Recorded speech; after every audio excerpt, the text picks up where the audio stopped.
خرچ پر اس پروگرام کو یہاں منعقد کیا تھا۔ آج تقریباً 14-15 سال کے بعد دوبارہ انہوں نے اس پروگرام کو یہاں رکھا۔ کل ان کی بیٹی کا نکاح بھی ہے اور رمضان صاحب کے بیٹے کے ساتھ اللہ رب العالمین سے دعا ہے کہ الہ العالمین ان کی بیٹی کے نکاح میں اور رمضان کے بیٹے کے نکاح میں خیر و برکتیں عطا فرمائے اور اس رشتے کو کامیابی سے ہمکنار فرمائے۔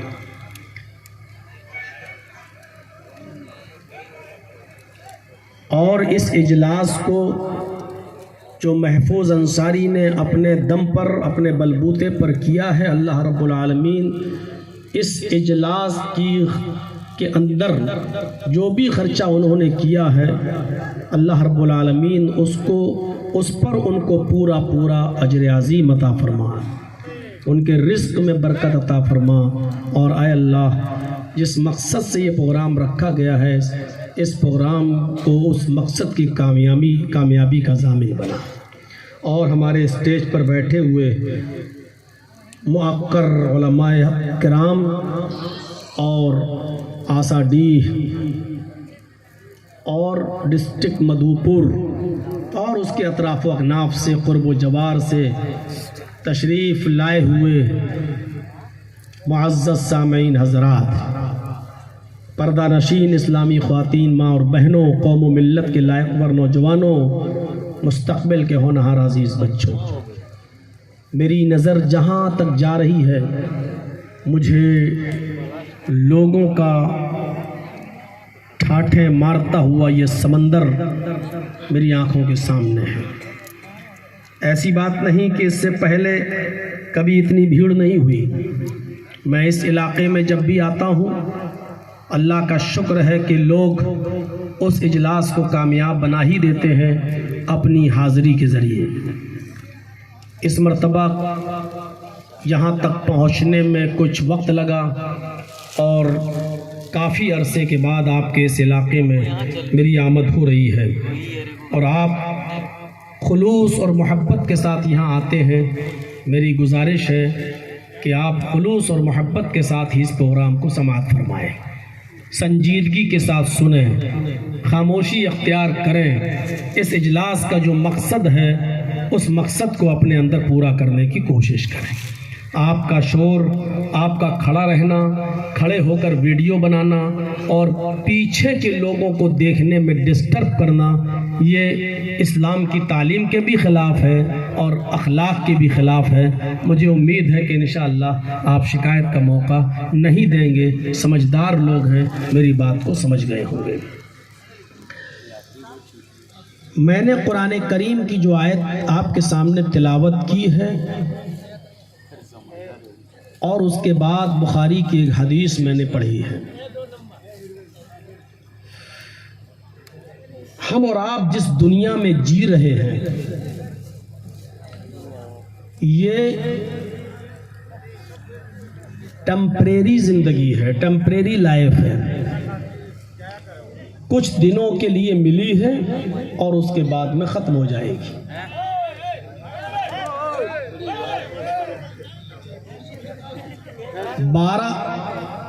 2012 میں یہاں آیا تھا، آج 2025 چل رہی، یعنی تقریباً 14 سال 15 سال۔ جو لوگ 15 سال پہلے یہاں خطاب سنے تھے اور آج سن رہے ہیں، اور میں نے 15 سال پہلے یہاں خطاب کیا تھا اور آج کر رہا ہوں، یہ زندگی ہمیں یہ میسج دے رہی ہے 15 سال کی کہ جن لوگوں نے 15 سال پہلے یہ خطاب سنا تھا ان کی زندگی 15 سال کم ہو گئی ہے، اور میں اپنی زندگی کے 15 سال کم کر چکا ہوں۔ میں اس کو دوسرے الفاظ میں یوں کہہ سکتا ہوں کہ 15 سال جو لوگ پہلے سنے تھے یہ پروگرام، وہ اپنی قبر کے اتنا قریب جا چکے ہیں، اور میں بھی 15 سال اپنی قبر کے قریب جا چکا ہوں۔ یہ کھلا ہوا میسج ہے، اس میں کوئی شک نہیں. جتنی بھی زندگی ہم اللہ تبارک و تعالیٰ کے پاس سے لے کر آئے ہیں ہم اس میں اتنا کم کر چکے ہیں. یہ ہمارے لیے خوشی کی بات نہیں ہے بلکہ افسوس کی بات ہے کہ ہم اتنے اپنی قبر کے قریب ہو چکے ہیں. سوائے ان لوگوں کے جنہوں نے ان 15 سالوں کو نمازوں میں لگایا، روزوں میں گزارا، صدقہ و خیرات کیا اور ہر طریقے سے اپنے آپ کو دین کی خدمت کے لیے لگائے رہے.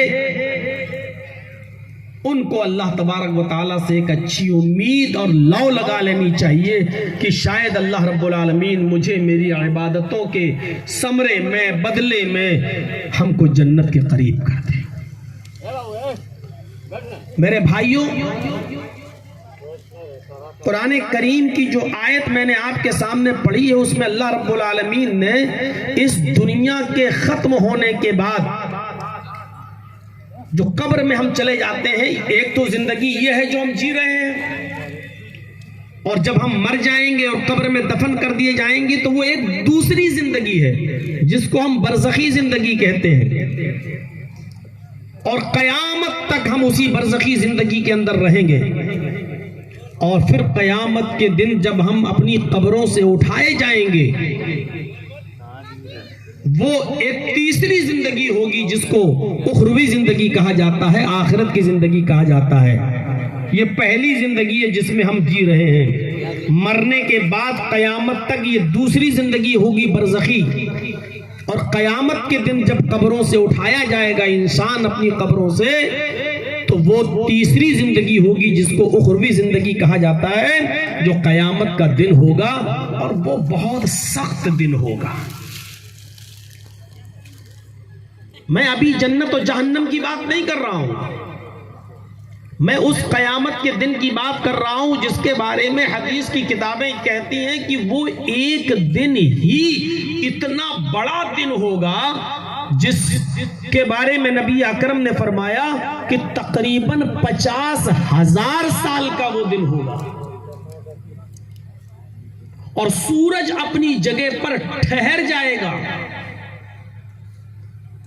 اور صرف 1 میل کی دوری پر ہوگا. تکون الشمس یوم القیامت کمقدار میل. قیامت کے دن یہ سورج صرف 1 میل کی دوری پر ہوگا. 50,000 سال کا دن. لوگ اپنے اپنے اعمال کے مطابق بقدر پسینوں میں ڈوبے ہوئے ہوں گے. نبی اکرم صلی اللہ علیہ وسلم نے فرمایا کوئی ٹخنے کے برابر پسینے میں ڈوبا ہوگا، کوئی پنڈلی کے برابر، کوئی گھٹنے کے برابر، کوئی ران کے برابر، کوئی کمر کے برابر، کوئی کاندھوں کے برابر پسینے میں ڈوبا ہوا ہوگا. اور جس کے اعمال بہت ہی زیادہ خراب ہوں گے تو وہ اسی میں ڈبکیاں مار رہا ہوگا، اسی میں گوتے لگا رہا ہوگا، اسی میں ڈوب رہا ہوگا. یہ قیامت کا دن ہوگا. 50,000 سال کا دن ہوگا. سورج 1 میل کے فاصلے پر ہوگا. آج میرا خطاب قیامت اور قیامت کی ہولناکیوں سے نہیں ہے. قیامت کے دن کا تو ایک نقشہ کھینچ کر میں آپ کو لانا چاہتا ہوں، کھینچ کر اس طرف کہ قیامت کے دن 50,000 سال کے اس دن سے ہم کیسے نپٹیں گے. جنت اور جہنم کا فیصلہ تو بعد میں ہوگا، حساب و کتاب کے بعد. پہلے تو وہ دن ہی اتنا سخت ہوگا کہ بہت سے لوگ سورج کی تپش اور جاسوس تپش کو برداشت ہی نہیں کر پائیں گے. پسینے میں گوتا لگا رہے ہوں گے اور غرق ہو رہے ہوں گے، ڈوب رہے ہوں گے، تو چیخ پڑیں گے کہ اے اللہ ہم سے تو میدان محشر کی تکلیف برداشت ہی نہیں ہو رہی ہے، ہم اسی تکلیف کو نہیں سہ پا رہے ہیں، اس سے تو بہتر ہے کہ تو ہم کو جہنم کے اندر ڈال دے، اس سے تو اچھا ہے کہ تو ہم کو جہنم کے اندر پھینک دے۔ میرے بھائیوں اندازہ لگائیے کہ اس دن جو قیامت کا دن ہوگا اور 50,000 سال کا ایک دن ہوگا، اس دن ہم سکون کیسے پائیں گے، اس دن ہمارا اطمینان کا دن کیسے گزرے گا، ہمیں اس چیز کی فکر ہونی چاہیے۔ ابھی جنت کا فیصلہ نہیں ہوگا، جہنم کا فیصلہ نہیں ہوگا، اور موقع بھی اتنا خطرناک ہوگا قیامت کے دن کہ ایک دن حضرت عائشہ صدیقہ نے پوچھا، اللہ کے نبی صلی اللہ علیہ وسلم رو رہی تھی، اللہ کے نبی نے پوچھا عائشہ تمہیں کس چیز نے رلایا؟ فرمایا اللہ کے نبی صلی اللہ علیہ وسلم اچانک جہنم کا تصور کر کے میرے آنکھوں میں آنسو آ گئے، میں رونے لگی۔ اے اللہ کے نبی قیامت کا دن ہوگا، بڑا سخت دن ہوگا، میدان محشر کا دن ہوگا، بڑا سخت دن ہوگا، کیا اس وقت لوگ اپنے رشتہ داروں کو پہچانیں گے؟ کیا اس دن لوگ اپنے رشتہ داروں کو پہچانیں گے؟ شوہر اپنی بیوی کو پہچانے گا، باپ اپنے بیٹے کو پہچانے گا بھی یا نہیں پہچانے گا؟ تو نبی اکرم صلی اللہ علیہ وسلم نے اس موقع پر جواب دیا، عائشہ عند المیزان، جب ترازو رکھی جائے گی اور نیکیاں اور برائیاں تولی جا رہی ہوں گی، اس وقت کوئی کسی کو نہیں پہچانے گا۔ باپ اپنے بیٹے کو نہیں پہچانے گا، شوہر اپنی بیوی کو نہیں پہچانے گا، ماں اپنی بیٹی کو نہیں پہچانے گی، بھائی اپنے بہن کو نہیں پہچانے گا۔ ہر انسان کو یہ فکر ہوگی کہ اس ترازو میں جو ہماری نیکیوں برائیاں تولی جا رہی ہیں، ہماری نیکیوں کا پلڑا بھاری ہوتا ہے یا نہیں، ہماری برائیوں کا پلڑا اٹھتا ہے یا نہیں، ہماری نیکیاں برائیوں سے زیادہ ہوتی ہیں یا نہیں۔ جس وقت نیکی اور برائیاں تولی جائیں گی، کوئی کسی کا خیال نہ کرے گا، کسی کو کسی کی پرواہ نہیں ہوگی، کسی کو کسی کی پرواہ نہیں، شوہر کو بیوی کی نہیں، باپ کو بیٹے کی نہیں، ماں کو بیٹی کی نہیں، بھائی کو بہن کی نہیں، کوئی کسی کو یاد نہیں کرے گا اس موقع پر۔ فرمایا اے عائشہ، اور دوسرا موقع تب آئے گا جب کوئی کسی کو یاد نہیں کرے گا۔ پل صراط پر گزرتے ہوئے، پل صراط سے ہر انسان کو گزارا جائے گا، پل صراط سے لوگ گزریں گے، اور پل صراط جس سے لوگ گزریں گے اسی کے نیچے جہنم ہوگی، اسی کے نیچے جہنم بھاگ رہی ہوگی۔ گناہگار لوگ بھی پل صراط سے جائیں گے اور فوراً بیچ میں جا کر ان کا ہاتھ چھوٹے گا اور نیچے جہنم کے اندر وہ گر جائیں گے۔ اس پل صراط سے جب انسان کو گزارا جائے گا تو کوئی کسی کو یاد نہیں کرے گا۔ باپ چاہے گا کہ اس پل صراط سے میں آسانی کے ساتھ گزر کر اس پار پہنچ کر جنت میں چلا جاؤں، بیٹا چاہے گا کہ میں چلا جاؤں، بھائی چاہے گا کہ میں چلا جاؤں، بیوی چاہے گی کہ میں گزر جاؤں۔ نہ شوہر بیوی کو اس وقت یاد کرے گا، نہ باپ بیٹے کو یاد کرے گا، نہ بھائی بہن کو یاد کرے گا، نہ ماں بیٹی کو یاد کرے گی، کوئی کسی کو اس وقت یاد نہیں کرے گا۔ میرے بھائیوں ان موقعوں پر کوئی کسی کو یاد نہیں کرے گا، حالات ہی ایسے ہوں گے۔ اسی سے ملتا جلتا ایک نقشہ قرآن کریم نے یوں کھینچا ہے، یوم یفر المرء من اخیہ وامہ وابیہ وصاحبتہ وبنیہ۔ قیامت کے دن انسان بھاگ رہا ہوگا اپنے باپ سے، یوم یفر المرء من اخیہ، اپنے بھائی کو دیکھ کر بھاگ رہا ہوگا، وَأُمِّهِ، بیٹا اپنی ماں کو دیکھ کر بھاگ رہا ہوگا، وَأَبِيهِ، بیٹا اپنے باپ کو دیکھ کر بھاگ رہا ہوگا، وَصَاحِبَتِي، آدمی اپنی بیوی کو دیکھ کر بھاگ رہا ہوگا، وَبَنِيهِ، باپ اپنی اولاد سے بھاگ رہا ہوگا۔ یعنی ہر انسان کو کو یہ ہوگا کہ میں نجات پا جاؤں اور کسی کو نجات ملے نہ ملے، لیکن مجھے نجات مل جائے، میں چلا جاؤں، میں بخش دیا جاؤں، میں جنت کا مستحق ہو جاؤں، یہ ہر انسان کو فکر ہوگی اس دن۔ اور 50,000 سال کا ایک دن ہوگا، سورج 1 میل کے فاصلے پر ہوگا۔ اس دن یہ 7 قسم کے لوگ اللہ کے عرش کے سائے میں ہوں گے، اور اللہ کے عرش کے سائے کے علاوہ کوئی سایہ نہیں ہوگا۔ جن کو اللہ کا عرش کا سایہ مل گیا وہ خوش نصیب ہوں گے، جن کو اللہ کے عرش کا سایہ مل گیا ان کا 50,000 کا دن بہت آسانی کے ساتھ گزر جائے گا۔ وہ خوش نصیب کون ہے؟ آئیے وہ 7 قسم کے لوگوں کا تذکرہ آج کے میں خطاب میں کروں گا، اور وہ 7 قسم کے لوگ میں آج آپ کو بتاؤں گا، اور ہر مسلمان کو اس سوچ اور فکر کرنے پر مجبور ہونا پڑے گا، اور سوچنا چاہیے ہر مسلمان کو جو یہاں جمع ہے، اور جہاں تک میری آواز جا رہی ہے اور ان چینلوں کے ذریعے جہاں جہاں تک یہ تقریر پہنچ جائے، میرے بھائیوں یہ سوچنا چاہیے کہ یہ 7 خوبیاں ہمارے اندر پائی جا رہی ہیں یا نہیں پائی جا رہی ہیں۔ اگر یہ 7 خوبیاں ہمارے اندر نہیں پائی جا رہی تو جنت و جہنم تو بہت دور کی بات، قیامت کا دن ہی ہمارے لیے بہت دردناک اور سخت دن ہوگا، ہم اس دن سے ہی نہیں نپٹ پائیں گے۔ یہ 7 قسم کے لوگ کون ہیں؟ وعن ابی ہریرہ رضی اللہ تعالی عنہ ان رسول اللہ صلی اللہ علیہ وسلم قال 7 یظلهم اللہ فی ظلہ یوم لا ظل الا ظلہ الامام العادل۔ نبی اکرم صلی اللہ علیہ وسلم نے فرمایا 7 قسم کے لوگ عرش کے سائے میں ہوں گے، اس دن اللہ کے عرش کے سائے کے علاوہ کوئی دوسرا سایہ نہیں ہوگا۔ پہلا شخص جو اس عرش کے سائے میں ہوگا وہ کون؟ الامام العادل، عدل و انصاف کرنے والا امیر، عدل و انصاف کرنے والا حاکم، عدل و انصاف کرنے والا ذمہ دار شخص۔ عدل و انصاف آج ہمارے سماج اور معاشرے میں کہاں باقی رہ گیا ہے؟ یہ حدیث صرف امیر کے لیے ہی نہیں ہے، یہ حدیث صرف حاکم وقت اور امیر المومنین ہی کے لیے نہیں ہے، آپ بھی حاکم ہیں۔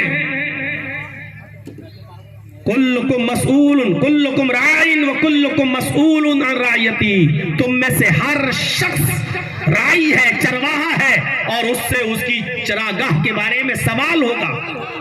ایک باپ اپنے گھر کا نگراں ہے، باپ سے اس کے گھر کے تعلق سے، مرد سے اس کے گھر کے تعلق سے سوال کیا جائے گا۔ یاد رکھیے گا، آپ کے 4 بیٹے ہیں، 3 بیٹیاں ہیں، تینوں بیٹیوں کی شادی کر دی، موٹر سائیکل دے دی، 4 ویلر دے دیا، گاڑی دے دی، لیکن آپ نے اپنی بیٹیوں کو اپنی وراثت اور زمین سے حق نہیں دیا، ان کو حصہ نہیں دیا، تو آپ بھی عرش کا سایہ نہیں پائیں گے۔ اللہ تبارک و تعالیٰ کے عرش کے سائے کے علاوہ کوئی سایہ نہیں ملے گا۔ آپ ظالم کی حیثیت سے میدان محشر میں کھڑے ہوں گے۔ ہر باپ یہاں تصور کرے اور سوچے،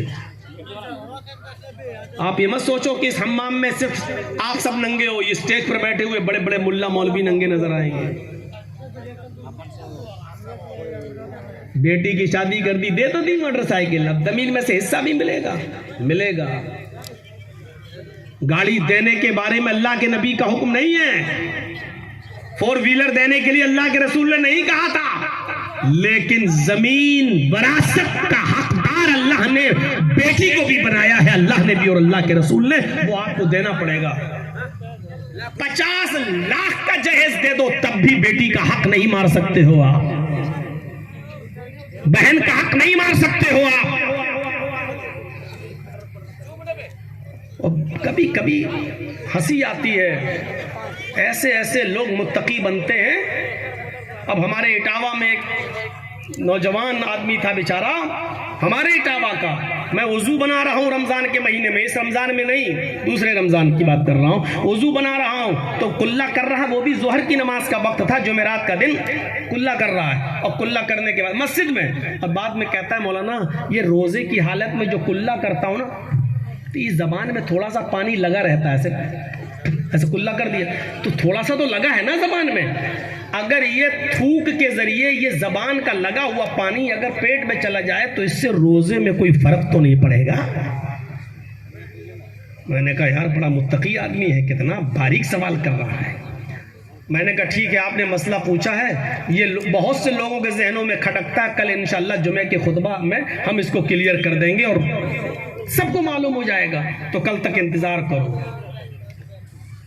اب مسجد میں جتنے لوگ نماز پڑھنے والے تھے ہم سے بعد میں پوچھنے لگے مولانا یہ کیا پوچھ رہا تھا. میں نے کہا کل بتاؤں گا. کہ مولانا یہ کیا پوچھ رہا تھا. میں نے کہا کل بتاؤں گا, اس کے مسئلے کا جواب کل دوں گا.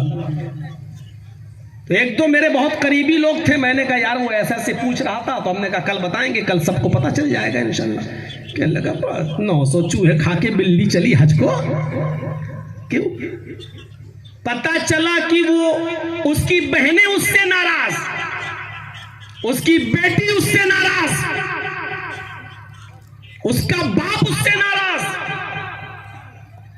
پتہ لگایا تو باپ کو کوئی اور ریزن باپ نے بتایا کہ وہ انصاف کا تقاضا یہ تھا کہ میں اپنے دونوں بیٹوں کو برابر برابر دوں, لیکن اس نے کمینے نے اپنے بھائی کا حق مارا. بہن کی شکایت یہ تھی کہ یہ ہمیں بھی حق نہیں دے رہا ہے, بیٹی کی شکایت یہ تھی کہ یہ میرا بھی حق مارے بیٹھا ہوا ہے.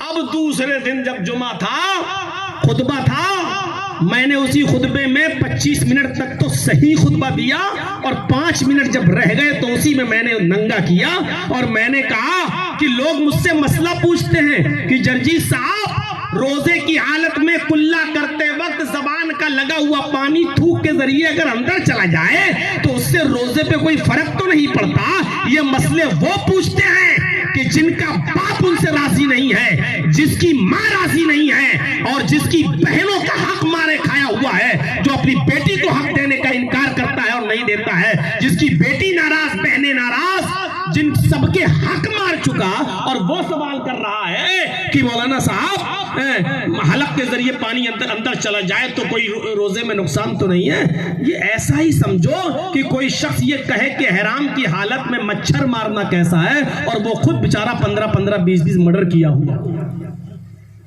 اور وہ سوال کرے کہ روزے کی حالت میں مچھر مارنا کیسا ہے. یہ بالکل ویسا ہی سوال ہے, حق مار کے کھا گیا. سب ننگے نظر آئیں گے. شادیاں تو بڑے شوق سے کر دیتے ہو, 15 سال کا عرصہ ہو گیا, مجھے بتائیے کتنی چینجنگ آئی 15 سال میں. جہیز بند ہوا, گاڑیاں بند ہوئی نہیں, تو آپ 15 سال پہلے جہاں کھڑے تھے آج بھی آپ وہیں کھڑے ہوئے ہو, جہاں 15 سال پہلے تھے آج بھی وہیں آپ ہیں. اور ان سے پوچھو کہ جو اپنی بیٹیوں کو گاڑیاں دے دیتے ہیں, کیا وہ زمین و جائیداد میں اپنی بیٹیوں کو حق دیتے ہیں یا نہیں دیتے؟ اس میں کوئی شک نہیں کہ باپ کی زندگی میں کسی بھی اولاد کا کوئی حق نہیں ہے, وہ اپنی باپ کی زندگی میں کچھ نہیں لے سکتا ہے. وراثت باپ کے مرنے کے بعد تقسیم ہوگی, لیکن جتنی ہونی چاہیے, بیٹے کا کتنا حق, بیٹی کا کتنا حق, کیا اس کو ملتا ہے؟ کیا کوئی باپ مرنے سے پہلے یہ وصیت کرتا ہے کہ قرآن و حدیث کے مطابق میرے اولاد کو قرآن و حدیث کے مطابق حصے دیے جائیں, اور میری بیٹیوں کو بھی قرآن و حدیث کے مطابق, میری بہن کو بھی قرآن حدیث کے مطابق, میری ماں کو بھی قرآن حدیث کے مطابق اس کا حق دیا جائے؟ کیا کوئی وصیت کر کے جاتا ہے؟ آپ اپنے گھر کے ذمہ دار نہیں ہیں. الامام العادل, عدل و انصاف کرنے والا شخص قیامت کے دن سب سے عرش کے سائے میں ہوگا. پہلی چیز میں ہی ہم ننگے نظر آ رہے ہیں. ابھی تو 7 چیزیں ہیں, ابھی تو ہمیں آپ کو 7 بتانا ہے. پہلی چیز میں ہی ہم ننگے نظر آ رہے ہیں. سن لو, جو باپ اپنے اولاد کے ساتھ انصاف نہیں کرتا. حضرت نعمان ابن بشیر فرماتے ہیں کہ میرے باپ مجھے اللہ کے رسول صلی اللہ علیہ وسلم کے پاس لے گئے, میرے باپ مجھے اللہ کے نبی صلی اللہ علیہ وسلم کے پاس لے گئے اور کہنے لگے کہ اللہ کے رسول یہ میرا بیٹا ہے. نعمان ابن بشیر کہہ رہے ہیں اے اللہ کے نبی یہ میرا بیٹا ہے. نعمان ابن بشیر کے باپ کہہ رہے ہیں اے اللہ کے نبی یہ میرا بیٹا ہے, میرے پاس ایک باغ ہے, ایک نخلستان ہے, میرے پاس ایک باغ ہے, میرے پاس ایک غلام ہے, میرے پاس ایک غلام ہے, میں اس غلام کو میں جناب اپنے بیٹے کو دینا چاہتا ہوں. تو فتن, اے اللہ کے نبی آپ گواہ رہیے, میں آپ کے سامنے اقرار کر رہا ہوں کہ میرے پاس جو غلام ہے جس کا میں مالک ہوں وہ میں اپنے بیٹے کو گفٹ میں دے رہا ہوں، تحفے میں دے رہا ہوں۔ اللہ کے نبی صلی اللہ علیہ وسلم نے جو سوال کیا، بخاری شریف کی روایت پڑھیے، اللہ کے نبی صلی اللہ علیہ وسلم نے اس سے پوچھا، نعمان ابن بشیر کے باپ سے، کیا تمہارے اور بھی بیٹے ہیں؟ کیا تمہاری اور بھی اولادیں؟ انہوں نے جواب دیا، ہاں اے اللہ کے رسول میرے اور بھی بیٹے ہیں۔ آپ نے فرمایا، کیا تم سب کو ایک ایک غلام دے رہے ہو؟ کہا نہیں اے اللہ کے رسول، میں سب کو نہیں دے رہا ہوں، میں صرف اپنے اس بیٹے کو دے رہا ہوں۔ اللہ کے نبی فرماتے ہیں، تو پھر میں اس غلط چیز پر گواہ نہیں بنوں گا، تم اپنے اس بیٹے کو بھی غلام نہ دو، دینا ہے تو سب کو ایک ایک دو، اور اگر نہیں دینا ہے تو اس کو بھی مت دو، مجھے غلط چیز پر گواہ مت بناؤ، قیامت کے دن تمہیں اس کا حساب و کتاب دینا ہوگا۔ اللہ کے رسول صلی اللہ علیہ وسلم غلط چیز پر گواہ نہیں بنے، اور پھر نعمان ابن بشیر کو بھی غلام نہیں ملا، باپ نے وہ غلام اپنے پاس رکھا۔ نبی اکرم کا فرمان، کیا تم سب کو دے رہے ہو؟ کہ نہیں سب کو نہیں، صرف اسی کو دے رہا ہوں۔ تو اللہ کے رسول نے کہا پھر اس سے بھی لے لو، یا تو دو تو سب کو دو، اور نہیں دینا ہے تو کسی کو مت دو۔ یہی عدل کا تقاضا ہے۔ تو عرش کے سائے میں قیامت کے دن سب سے پہلا شخص کون ہوگا؟ الامام العادل، عدل و انصاف کرنے والا۔ یہ تو گھر کا ذمہ دار ہو گیا، حکمراں بھی، حاکم وقت بھی۔ نبی اکرم صلی اللہ علیہ وسلم کے زمانے کے بعد ایک دور تھا جب حضرت عمر فاروق خلیفہ بن گئے۔ اور سنیے، زبردست واقعہ سنانے جا رہا ہوں۔ جب امیر المومنین خلیفہ بنے اس وقت کئی بار ٹکر ہو چکی تھی شاہ غسان کے ساتھ، غسان کے بادشاہ کے ساتھ کئی مرتبہ حضرت عمر فاروق کی ٹکر ہوئی، اور شاہ غسان جس کا نام جبلہ ابن اہم تھا وہ حضرت عمر فاروق کی نظروں میں کھٹک رہا تھا، اور حضرت عمر فاروق بھی اس کے دشمن بنے ہوئے تھے کہ کیسے اس کو فتح کیا جائے۔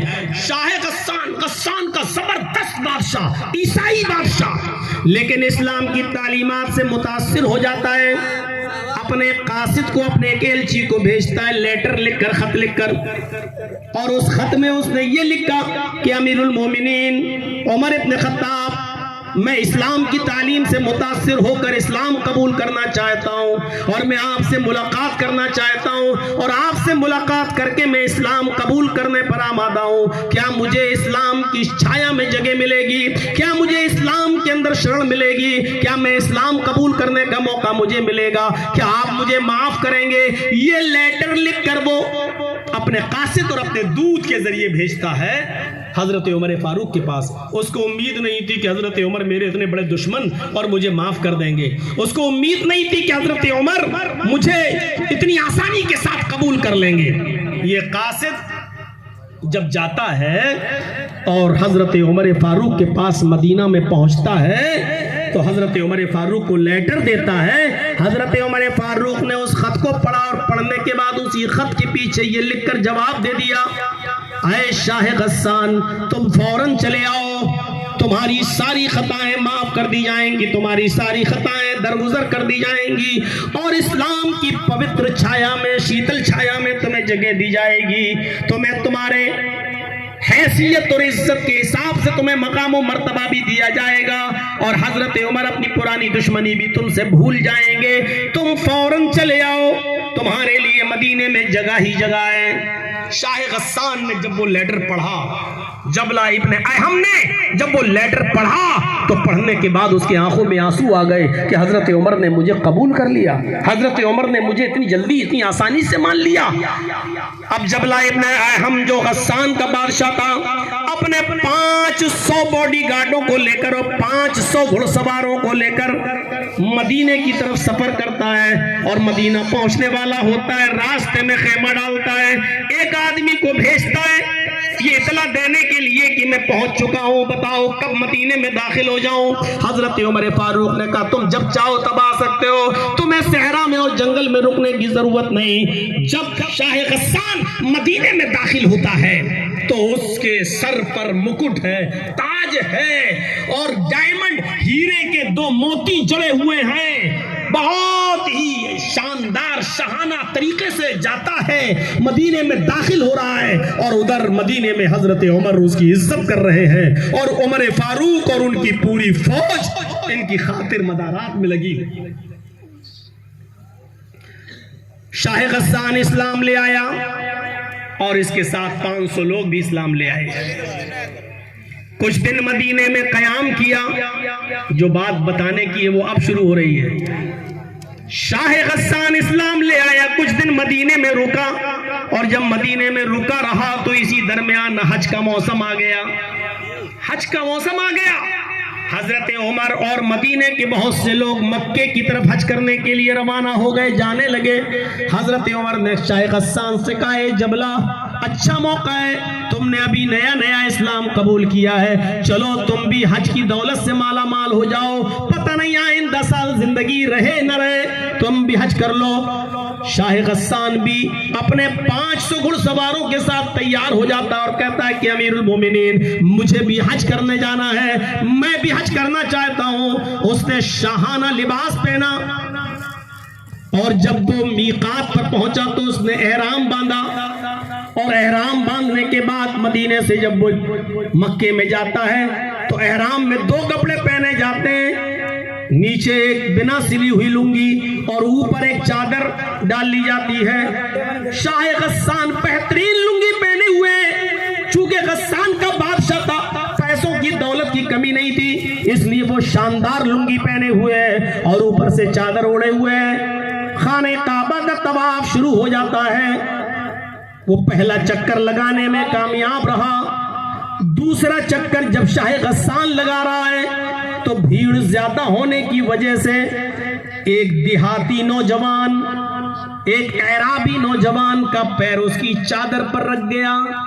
بھیڑ تھی بہت زیادہ، تو اچانک دھوکے سے یہ اس نوجوان کا، اس دیہاتی کا پیر اس کی چادر پر رکھ گیا، جس سے شاہ غسان آگے بڑھتا ہے تو اس کی لنگی کھل جاتی ہے، لیکن چادر جو جسم پر پڑی ہوئی تھی وہ اتنی لمبی تھی کہ جس کی وجہ سے اس کا سطر نہیں دکھائی دیتا، صرف لنگی کھل گئی لیکن سطر نہیں کھلا۔ اس نوجوان نے جلدی سے وہ چادر اٹھائی اور شاہ غسان کو دے دی، لیجئے، دھوکے سے میرا پیر اس پر رکھ گیا، لیجئے یہ لنگی آپ پہنی ہے۔ شاہ غسان چونکہ بادشاہ تھا، تکبر تھا، نیا نیا اسلام لایا تھا، اس کو نہیں معلوم تھا کہ اسلام لانے کے بعد ہمیں کیا کیا چھوڑنا پڑے گا۔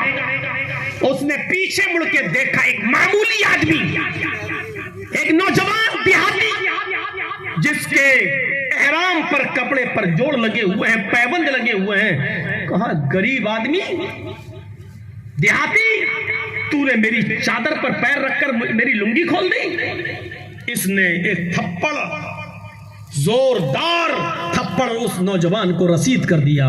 اس بادشاہ نے، جبلہ ابن ایہم نے ایک تھپڑ اس نوجوان کو مارا، تھپڑ اتنی زور سے مارا کہ اس نوجوان کی ایک آنکھ پھوٹ گئی، اس کی آنکھ کا ڈھیلا باہر آ گیا۔ اس نوجوان نے اس وقت کچھ نہیں کہا اور طواف کرنے لگا۔ شاہ غسان نے بھی اپنا طواف کیا۔ جب یہ نوجوان طواف کرنے کے بعد اپنے قبیلے میں پہنچتا ہے، جب یہ نوجوان طواف کر کے اپنے قبیلے میں جاتا ہے، وہاں کے لوگوں نے پوچھا کہ تمہاری آنکھ کیسے پھوٹ گئی؟ اس نے پوری کی پوری بات بتائی تو پورا قبیلہ غصہ ہو گیا۔ ارے ہوگا بادشاہ اپنے علاقے کا تو جس کو چاہے گا اس کو مارے گا، جس کی آنکھ پھوڑنا چاہے گا پھوڑ دے گا، یہ کیسے ہو جائے گا؟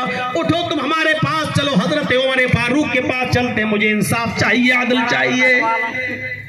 اور پورا قبیلہ اس نوجوان کو جس کی آنکھ پھوٹی تھی لے کر حضرت عمر فاروق کے پاس وہیں مکے میں پہنچ جاتا ہے۔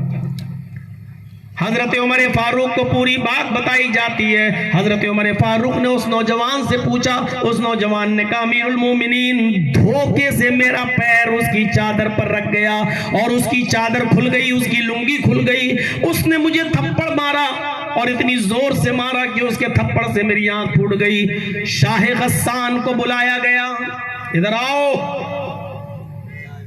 آیا اب دونوں میں جو گفتگو ہوئی وہ کچھ اس انداز سے گفتگو تھی. حضرت عمر فاروق نے کہا اے شاہ غسان تم نے اس نوجوان کی آنکھ کیوں پھوڑی؟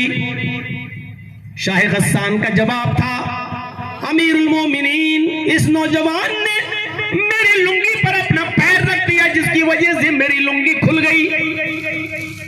یہ غریب آدمی پھٹے پرانے کپڑے پہن کر احرام پہن کر آنے والا یہ آدمی میری چادر پر پیر رکھے گا. میں نے ایک تھپڑ مارا اور تھپڑ زور سے لگ گیا اس کی آنکھ پھوٹ گئی. حضرت عمر فاروق رضی اللہ تعالیٰ عنہ نے کہا شاہ غسان اس نے مجھے بتایا ہے کہ دھوکے سے اس کا پیر چادر پر رکھ گیا تھا جس کی وجہ سے یہ چادر تمہاری کھل گئی لنگی کھل گئی. اتنی چھوٹی سی غلطی کی اتنی بڑی سزا تم نے اس کو دی یہ مناسب نہیں. شاہ غسان نے کہا ٹھیک ہے کوئی بات نہیں ہو گئی غلطی مار دیا تھپڑ. آپ ایک غریب آدمی کو بچانے میں اتنا انٹرسٹ کیوں لے رہے ہیں؟ اے امیر المومنین ٹھیک ہے ہو گئی مار دیا تھپڑ لیکن آپ اس کو بچانے میں کیوں لگے ہیں؟ ایک غریب آدمی کو کیوں بچا رہے ہیں؟ حضرت عمر فاروق نے کہا شاہ غسان اسلام لانے کے بعد امیر و غریب کا فرق نہیں رہتا ہے. اسلام کی تعلیم یہی ہے کہ امیر و غریب سب برابر ہیں. اے شاہ غسان تم بہت برا جملہ ادا کر رہے ہو. تمہارے ساتھ انصاف کیا جائے گا اور اس نوجوان کو انصاف ملنا چاہیے. شاہ غسان نے کہا اچھا ٹھیک ہے تو بتائیے مجھے کیا کرنا ہوگا؟ بہت معمولی سی چیز. حضرت عمر نے کہا بہت معمولی سی چیز. کہا کیا؟ اس آدمی سے معافی مانگ لو اس نوجوان سے معافی مانگ لو اس دیہاتی سے معافی مانگ لو. اگر یہ معاف کر دیتا ہے تو کچھ نہیں اور اگر معاف نہیں کرتا تو کچھ لے دے کے معاملہ بنا لو. جتنے میں وہ تیار ہو جائے اس کو اس کی آنکھ کا نقصان دے دیا جائے. جتنے میں وہ راضی ہو جائے یہ مال اس کو دے دیا جائے تمہیں چھوڑ دیا جائے گا. حضرت عمر فاروق سے شاہ غسان نے کہا امیر المومنین میں ایک معمولی اور غریب آدمی سے معافی تو مانگ نہیں سکتا یہ نہیں ہوگا. اس نے میری لنگی پر پیر رکھا ہے غلطی پہلے اس نے کی میں نے تھپڑ مار دیا اس کی آنکھ پھوٹ گئی. میں اس کو کچھ لے دے کے بھی معاملہ نہیں بنانا چاہتا. نہ میں معافی مانگوں گا نہ کچھ لے دے کے معاملہ بناؤں گا. اب بتائیے انصاف کا تقاضا کیا ہے؟ اس نوجوان کو کیسے انصاف دلانا چاہتے ہیں؟ امیر المومنین حضرت عمر نے کہا تو پھر تیار ہو جاؤ آنکھ کے بدلے آنکھ تمہاری بھی آنکھ پھوڑی جائے گی. پڑھیے سیرت فاروق علامہ شبلی نعمانی کی. میرے بھائیوں کہا کہ تمہاری بھی آنکھ پھوڑی جائے گی. بٹک گیا جھرجھری تاری ہو گئی. میں غسان کا بادشاہ امیر المومنین میری آنکھ پھوڑی جائے گی؟ آپ جانتے ہیں کس سے بات کر رہے ہیں؟ میں غسان کا بادشاہ رہ چکا ہوں. میرا باپ بھی بادشاہ رہ چکا ہے میرا دادا بھی بادشاہ رہ چکا ہے. بادشاہت میرے خاندان سے چلی آ رہی ہے. بادشاہت میرے خاندان کی رکھیل ہے. یہ عہدے مجھے خاندان سے چلے آ رہے ہیں اور میں اس سے معافی مانگوں گا. حضرت عمر نے کہا نہیں مت مانگو آنکھ کے بدلے آنکھ.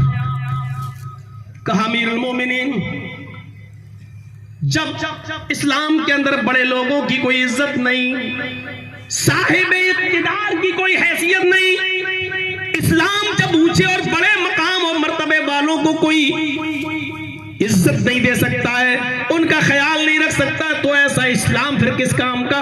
میں اسلام کو ہی چھوڑ دوں گا میں پھر سے عیسائی بن جاؤں گا. ایسا اسلام مجھے نہیں چاہیے. حضرت عمر نے کہا پھر تیری مرضی. اس نے کہا ٹھیک ہے میں جا رہا ہوں غسان اور میں پھر سے عیسائیت قبول کروں گا. حضرت عمر نے کہا تم اس غسان نہیں جا سکتے ہو. آئے شاہ غسان آئے جبلہ ابن آئے ہم اسلام لانے سے پہلے تم جو تھے وہ تھے لیکن اسلام لانے کے بعد تم اسلام بھی نہیں چھوڑ سکتے ہو. اگر تم نے اسلام چھوڑنے کی جرات کی اگر مرتد ہونے کی کوشش کی تو تمہیں دوسری سزا دی جائے گی جو اسلام کے قانون میں مرتد کو ملتی ہے. اس نے کہا اگر میں عیسائیت قبول کر لوں تو مجھے کیا سزا دی جائے گی؟ حضرت عمر فاروق نے کہا پھر تیری گردن اڑائی جائے گی، کیونکہ اسلام کے اندر مرتد کی سزا یہ ہے کہ اس کو قتل کر دیا جائے۔ اس نے سوچا میں تو دونوں طرف سے پھنس گیا، معافی مانگ نہیں سکتا، میری عزت کے خلاف ہے، اور آنکھ میری پھوڑی جائے یہ تو اور زیادہ بے عزتی کی بات ہے۔ ایک بادشاہ کی آنکھ پھوڑی گئی، اور اگر اسلام چھوڑ رہا ہوں تو میری گردن بھی اڑائی جا رہی ہے، اب کیا کروں؟ اس نے کہا امیر المومنین ٹھیک ہے، مجھے کچھ سوچنے کا موقع دیجئے، اتنا بڑا فیصلہ، کچھ سوچنے کا موقع تو دیجئے۔ حضرت عمر نے کہا تمہیں 1 دن کی مہلت دی جا رہی ہے، کل اسی وقت تک کا ٹائم ہے تمہارے پاس، ہماری زبان میں 24 گھنٹے، تمہیں 24 گھنٹے کی مہلت دی جا رہی ہے، کل اس وقت تک تم بتا سکتے ہو معافی مانگتے ہو یا نہیں، کچھ لے دے کے معاملہ بناتے ہو یا نہیں، یا آنکھ کھلواتے ہو یا نہیں، یا اسلام چھوڑ رہے ہو کیا، تم کل سوچ سمجھ کے بتا دو کہ تمہیں کیا کرنا ہے۔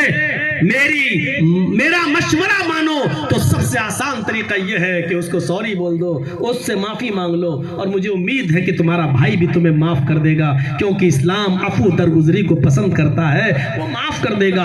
اس نے کہا امیر المومنین اپنا مشورہ اپنے پاس رکھیے، مجھے 1 دن کی مہلت آپ نے دی ہے، میں کل بتاتا ہوں آپ کو۔ کہا ٹھیک ہے جاؤ۔ وہ گیا اپنے خیمے میں جہاں پڑاؤ ڈالا ہوا تھا، اور اپنے 500 ساتھیوں سے کہتا ہے کہ اسلام لانے کے بعد تو اور بے عزتی ہو رہی ہے، کوئی فرق نہیں ہے، امیری غریبی میں کوئی فرق نہیں ہے، عدل کا تقاضا۔ عمر کہتے ہیں کہ یہ ہے کہ تمہاری آنکھ پھوڑی جائے گی، بتائیے میں شاہ غسان کا بادشاہ اور میری آنکھ پھوڑی جائے؟ میں نے فیصلہ کر لیا کہ اسلام چھوڑ دوں گا، لیکن یہاں اسلام چھوڑتا ہوں تو میری گردن کاٹی جائے گی۔ ایسا کرو کہ رات کی تاریکی میں ہم لوگ یہاں سے بھاگ جاتے ہیں، فرار ہو جاتے ہیں، اور جب رات تاریک ہوئی اور چاروں طرف سے چھا گئی تو شاہ غسان اپنے 500 آدمیوں کو لے کر رات کے اندھیرے کا فائدہ اٹھاتے ہوئے بھاگ گیا، اور پھر وہ اپنے شہر اپنی بستی میں چلا گیا۔ حضرت عمر فاروق کو پتا چلا کہ یہ لوگ تو رات میں بھاگ گئے، لیکن کوئی پرواہ نہیں کی۔ اس نوجوان کو بلایا، کہا مجھے عدل اور انصاف ان 500 آدمیوں کے پھر جانے سے اور اسلام کو چھوڑ دینے سے بھی زیادہ پیارا ہے۔ میں نہیں چاہتا کہ ایسے لوگ اسلام کے اندر داخل ہوں جو امیر ہونے کے باوجود تکبر کی چادر اپنے اوپر سے نہ اتار سکے، گھمنڈ کی ردا اپنے اوپر سے نہ اتار سکے۔ مجھے ایسے لوگوں کے اسلام کی کوئی چنتا نہیں ہے، چلے گئے کوئی فرق نہیں پڑتا۔ مجھے فخر ہے کہ میں نے نیائے، انصاف اور عدل کو قائم رکھا ہے۔ میرے پیارے ساتھیوں، عدل اور انصاف کا تقاضا یہ تھا۔ حضرت عمر فاروق کون تھے؟ امیر المؤمنین، اور عدل کو قائم رکھا۔ قیامت کے دن عرش کے سائے میں وہ امیر بھی ہوگا، وہ حاکم وقت بھی ہوگا جو عدل و انصاف کرتا ہوگا۔ سبعۃ یظلھم اللہ فی ظلہ یوم لا ظل الا ظلہ، الامام العادل۔ قیامت کے دن عرش کے سائے میں سب سے پہلے جگہ اس کو ملے گی جو عدل و انصاف کرنے والا باپ ہوگا، عدل و انصاف کرنے والا انسان ہوگا، عدل و انصاف کرنے والا حاکم ہوگا، عدل و انصاف کرنے والا کوئی ذمہ دار ہوگا، اس آدمی کو جگہ ملے گی۔ وہ تو واقعہ سنا ہی ہوگا، 50 بار سنا ہوگا، آپ کے علماء نے بتایا ہوگا۔ قبیلہ بنو مخزوم کی وہ عورت جو فاطمہ نامی تھی اور پکڑی گئی چوری میں، اللہ کے نبی نے کہا ہاتھ کاٹ دو۔ کہا بڑے اونچے گھر کی لڑکی، اگر اس کا ہاتھ کاٹا گیا تو ناک کٹ جائے گی۔ اور سب سے زیادہ چہیتے، نبی کے سب سے زیادہ دلارے حضرت اسامہ ابن زید کو بھیجا گیا کہ جاؤ آپ سفارش کرو۔ تو اللہ کے نبی صلی اللہ علیہ وسلم سے کہنے لگے، اے اللہ کے نبی چھوڑ دیجئے اس عورت کو، اس کا ہاتھ مت کاٹو، بڑے اونچے گھر کی لڑکی ہے، اگر ہاتھ کٹ گیا تو ناک کٹ جائے گی۔ اللہ کے نبی صلی اللہ علیہ وسلم نے فرمایا، واہ، اللہ کی حدوں میں سے ایک حد میں سفارش لے کر آ گئے ہو، یہ میری طرف سے حدیں تھوڑی ہیں، یہ تو اللہ نے بیان کیا، السارق والسارقۃ فاقطعوا ایدیہم، چوری کرنے والے مرد اور چوری کرنے والی عورت دونوں کا ہاتھ کاٹ دو۔ یہ تو قرآن نے حد جاری کی ہے۔ میں کون ہوتا ہوں؟ اللہ رب العالمین کی طرف سے قائم کردہ کسی حد کو بدلنے والا، اس کا ہاتھ کاٹا جائے گا۔ اور جب ہاتھ اس کا کاٹ دیا گیا تو تمام لوگوں نے کہا اللہ کے رسول بڑی ناک کٹ رہی ہے، سبکی ہو رہی ہے، لوگ کہہ رہے ہیں کہ امیروں کا بھی خیال نہیں رکھا جاتا ہے اسلام میں۔ تو اللہ کے نبی صلی اللہ علیہ وسلم نے اس وقت جو تاریخی جواب دیا وہ حدیث کی کتابوں میں موجود ہے، لو ان بنت محمد سرقت لقطعت یدہا، اس نے چوری کی، اگر اس کی جگہ پر محمد کی اپنی بیٹی فاطمہ بھی چوری کرتی تو میں اس کا بھی ہاتھ کاٹ دیتا، کیونکہ یہ عدل ہے، یہ انصاف ہے۔ جو چوری کرے گا اور وہ نصاب کو حد کو پہنچے گی تو اس کو جو ہے سزا دیا جائے گا، چاہے وہ مرد ہو یا عورت۔ لہٰذا میری بیٹی بھی اگر چوری کرتی تو اس کا بھی ہاتھ میں کاٹ دیتا۔ یہ ہے عدل و انصاف، اور عدل و انصاف کرنے والے قیامت کے دن کہاں ہوں گے؟ اللہ کے عرش کے سائے میں۔ یہاں جتنے بیٹھے ہیں نا سب سوچ لیں کہ پہلا ہی معاملے میں کتنے لوگ ہوں گے جو عرش کے سائے سے بے دخل کر دیے جائیں گے۔ چل ہٹ بھاگو یہاں سے۔ پہلی چیز، اب آگے چلیے، آگے نوجوانوں کے لیے۔ آج کا نوجوان اللہ ہی بہتر جانا ہے کہ عرش کے سائے میں جگہ پا پائے گا یا نہیں پائے گا۔ جو آدمی جلسوں میں بھی موبائل کھڑا کر کے ویڈیو بنا رہا ہو، جس کو جلسے سے زیادہ اپنے یوٹیوب چینل کی فکر ہو اور اپنی کمائی کی فکر ہو، وہ آدمی اللہ کے عرش کے سائے میں۔ وَشَابٌ نَشَأَ فِي عِبَادَةِ رَبِّهِ، کیا بات کہی اللہ کے رسول صلی اللہ علیہ وسلم نے۔ وہ نوجوان، وہ جوان جو اپنے رب کی عبادت میں مصروف ہے۔ عبادت صرف نمازی نہیں ہوتی ہے، بس گئے ظہر میں 4 رکعت پڑھ کے چلے آئے، مغرب میں 3 پڑھ کے چلے آئے، عشاء میں 4 رکعت پڑھ کے چلے آئے۔ عبادت صرف یہی نہیں ہوتی، جو چیز بھی عبادت کہلاتی ہے۔ اور وہ نوجوان جو اللہ کی عبادت میں ہر وقت مصروف ہے، وہ اللہ کے عرش کے سائے میں ہوگا۔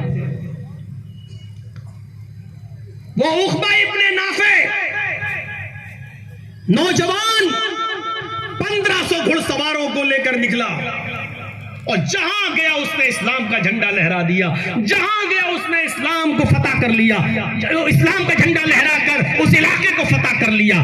جہاں گیا دائیں دیکھا تو اسلامی اسلام، بائیں دیکھا تو اسلامی اسلام، آگے بڑھتا جا رہا ہے، پیچھے اسلام کا جھنڈا لہراتا جا رہا ہے۔ اس نے ایسا اسلام پھیلایا، ایسا اسلام پھیلایا، ایسا اسلام کا جھنڈا لہرایا کہ اسلام کا جھنڈا لہراتے لہراتے پھیراتے پھیراتے سامنے سمندر آ جاتا ہے، اس کو سمندر ہی سمندر دکھائی دیتا ہے۔ نوجوانوں ذرا ادھر توجہ دیجئے اور دیکھیے، بھی نوجوان تھا، اپنے 1500 گھڑ سواروں کے ساتھ سفر کر رہا ہے۔ دائیں دیکھتا ہے تو اسلام کا جھنڈا، بائیں دیکھتا ہے تو اسلام کا جھنڈا، پیچھے مڑ کے دیکھتا ہے تو محمد رسول اللہ کا پرچم، اور سامنے دیکھتا ہے تو کہتا ہے کہ سمندر ہی سمندر۔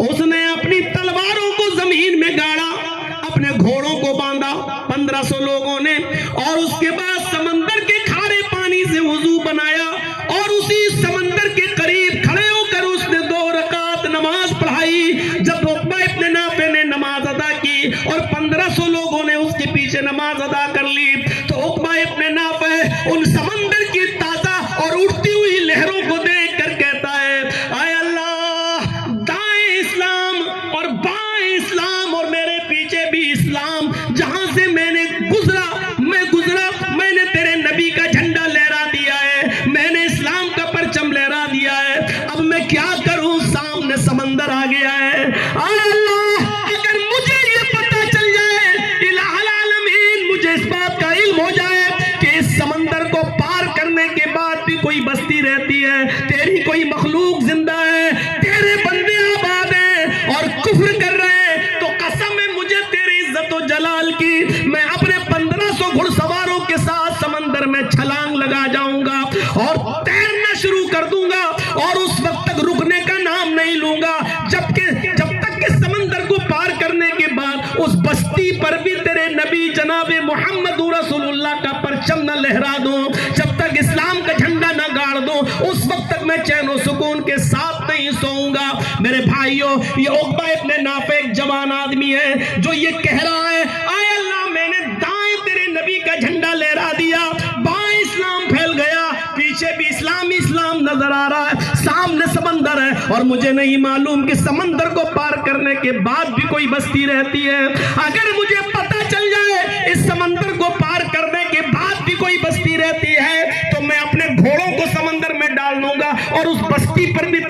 کا پرچم لہرا دوں گا. یہ تھے جو اپنے رب کی عبادت میں لگے ہوئے تھے. یہ عرش کے سائے میں ہوں گے. حضرت حنظلہ کا معاملہ کون نہیں جانتا. شادی ہوئی, بیوی گھر میں آئی, پہلی رات ہے, شب زفاف بھی منا لی اور اعلان ہو جاتا ہے کہ آخری آواز ہے, آخری ندا ہے. اس آواز کے بعد اب کوئی بھی آدمی اپنے گھر میں نہیں بیٹھ سکتا ہے, اپنے گھر میں نہیں رک سکتا ہے. حضرت حنظلہ نے فوراً اپنا گھوڑا کھولا اور جہاد کے لیے نکل گئے. ان کی بیوی پیچھے سے کہتی ہے میں تمہیں جہاد میں جانے سے نہیں روک رہی ہوں, لیکن اے حنظلہ ابھی تو تم نے مجھ سے ہم استری کی ہے, ابھی تو شب زفاف بنائی ہے, غسل تو کر لو, غسل تو کرتے جاؤ, غسل تو کرتے جاؤ. کہنے لگا بیوی غسل کرنے کا موقع کہاں ہے, قاصد کی آواز نہیں سنی, دعوت دینے والے نے دعوت دی, اب کسی کو ایک لمحہ بھی گھر میں رکنے کی پرمیشن نہیں ہے. یہ آخری آواز ہے, اس آواز کو سن کر جو نہیں نکلا وہ قیامت کے دن اللہ کو جواب دے گا. گھوڑا دوڑایا اور نکل گئے, میدان جہاد میں گئے, لڑے, اتنا لڑے کہ لڑتے لڑتے انہوں نے اپنی جان کی قربانی دے دی, شہید ہو گئے. کئی کافروں کو مارا, خود بھی شہید ہو گئے. میرے بھائیوں, جب ان کو دفنایا جانے لگا تو آپ کو شاید یہ مسئلہ معلوم ہو, جو اللہ کی راہ میں قتل کر دیا جاتا ہے اس شخص کو انہی کپڑوں میں دفنایا جاتا ہے جن کپڑوں میں اس کی شہادت ہوتی ہے. پہلی چیز. دوسری چیز یہ ہے کہ شہید کی نماز جنازہ نہیں پڑھی جاتی ہے. تیسری چیز یہ ہے کہ اس کو غسل نہیں دیا جاتا ہے اور بغیر غسل کے اس کو دفنایا جاتا ہے. قیامت کے دن شہید اسی حال میں اپنی قبر سے اٹھے گا کہ اس کے جسم سے خون کے قطرے گر رہے ہوں گے. اللہ رب العالمین ان قطروں کو دیکھ کر کہے گا فرشتوں اس سے کیا حساب لوں, یہ تو میری راہ میں سب کچھ قربان کر کے چلا آیا, اس کو جنت کے اندر داخل کر دو, جانے دو اس کو جنت کے اندر. تو جب حضرت حنظلہ کو دفنایا جانے لگا تو بیوی نے عرض کیا اے اللہ کے نبی میرے شوہر کو غسل دے دیجئے. اللہ کے نبی نے فرمایا حنظلہ کی بیوی شاید تمہیں پتا نہیں, شہید کو غسل نہیں دیا جاتا ہے, جنازہ نہیں پڑھا جاتا ہے. کہنے لگی میں جانتی ہوں, مسئلہ معلوم ہے, لیکن میں کیسے بتاؤں. اے اللہ کی رسول آپ ہی فرماتے ہیں ان اللہ لا یستحی من الحق, اللہ حق بات سے نہیں شرماتا. کل ہی میرا نکاح ہوا, میری شادی ہوئی, میرا شوہر مجھے گھر لایا, پہلی رات ہی میرے ساتھ شب زفاف بنائی, جہاد کا اعلان سنا, رات ہی میں نکل گیا, اتنا لڑا کہ لڑتے لڑتے شہید بھی ہو گیا. اے اللہ کے نبی شب زفاف بنانے کے بعد میرے شوہر غسل نہیں کر سکے اور بغیر غسل کے نکل گئے, اس لیے میں اس غسل کی بات کر رہی ہوں کہ میرے شوہر کو وہ غسل دے دو, میرے شوہر کو وہ غسل دے دیجئے جو بیوی سے ملنے کے بعد دیا جاتا ہے. میرے شوہر بغیر غسل کیے ہوئے نکل گئے اور شہید ہو گئے. تھوڑی دیر اللہ کے نبی نے توقف کیا, گویا کہ وحی کا انتظار کر رہے ہوں, اور تھوڑی دیر کے بعد کہنے لگے اے صحابیوں حنظلہ کو ایسے ہی دفن کر دو. بیوی پھر بولی اے اللہ کے نبی میرے شوہر کے غسل کا کیا بنا. امام کائنات نے فرمایا اے حنظلہ کی بیوی تیرے شوہر کو میرے غسل کی ضرورت نہیں, آسمان سے اترنے والے 70,000 فرشتوں نے تیرے شوہر کو غسل دے دیا. تیرا شوہر غسیل الملائکہ ہے, اس کو غسیل الملائکہ کا خطاب مل گیا. تیرے شوہر کو 70,000 فرشتوں نے غسل دیا. یہ کون سا جوان آدمی تھا, شادی ہوئی, پہلی رات منائی اور جہاد کے لیے نکل گیا, اپنی خوبصورت بیوی کو بھی چھوڑ گیا. جہاد بھی اللہ کی عبادت ہے اور عبادت کے لیے نکل گیا. وَشَابٌ نَشَأَ فِي عِبَادَةِ رَبِّهِ, دوسرا وہ جوان آدمی عرش کے سائے میں ہوگا جو اپنے رب کی ہر وقت عبادت میں لگا ہوا ہے. یہاں صحیح سے بیٹھ کر جلسہ نہیں سن سکتے, عبادت کریں گے اللہ کی. 15 سال تو وہ ہو گئے جو یہاں آئے تھے پہلے, ورنہ اور 10 سال میرے جوڑ لو جو پہلے سے آ رہے ہیں، 25 سال پہلے بھی اسی طریقے کے ہنگامے ہوا کرتے تھے جلسوں میں، اور اسی طریقے کا شور ہوا کرتا تھا. اور آج بھی اگر کوئی پوچھے کہ جرجی صاحب میں نے سب سے پہلی تقریر جو کی تھی بمبئی میں، اس وقت میری عمر تھی 17 سال 10 مہینہ، جب بال ٹھاکرے کے خلاف میں بولا تھا. اور جب میں نے اس کو کہا تھا کہ ہرے رنگ پہ پابندی کی بات کرتا ہے، پہلے لوکی کھانا چھوڑ، پالک کھانا چھوڑ، اور ہرا دھنیا ہری مرچیں کھانا چھوڑ، اور لال رنگ سے پیار ہے تو وہی کھاؤ جو ہم لوگ کھاتے ہیں. اور اس جرم میں جب ہم گئے 24 گھنٹہ بٹھائے رہے، مجھے تھانے میں رکھا گیا.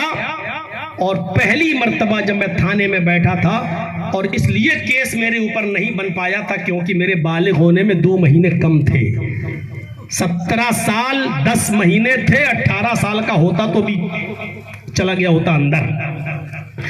اس وقت سے میں بول رہا ہوں، اور آج اپنی عمر کے 46 47 کے آس پاس میں پہنچ گیا ہوں. اندازہ لگائیے گا کہ 18 سال سے لے کر اب تک کتنے سال کا عرصہ گزر چکا ہے.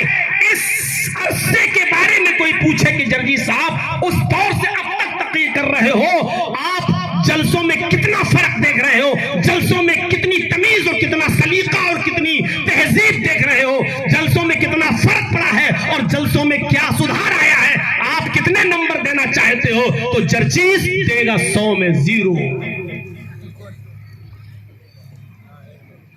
اتنے سال پہلے جس طرح کی بدتمیزی آپ کرتے تھے وہ آج بھی کرتے ہو.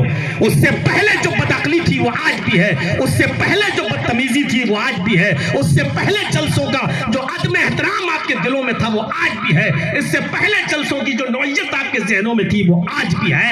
کوئی تبدیلی نہیں آئی ہے. قد تھوڑا سا بڑا ہو گیا ہے. فرق صرف اتنا ہے کہ پہلے جوان تھے، اب 4 بچوں کے باپ بن گئے ہو. بس اس سے زیادہ کوئی فرق نہیں آیا ہے. ہمارے سماج میں، ہماری سوسائٹی میں، ہمارے علاقے میں اور ہماری بستیوں میں برا لگے تو لگتا رہے، مت بلائیے گا، کوئی فرق نہیں پڑتا. فرق کچھ نہیں پڑا. نہ جہیز میں فرق، نہ شادیوں میں فرق، نہ جہیز کی ڈیمانڈ میں فرق، نہ لین دین میں فرق. میرے بھائیوں کوئی فرق نہیں پڑا ہے.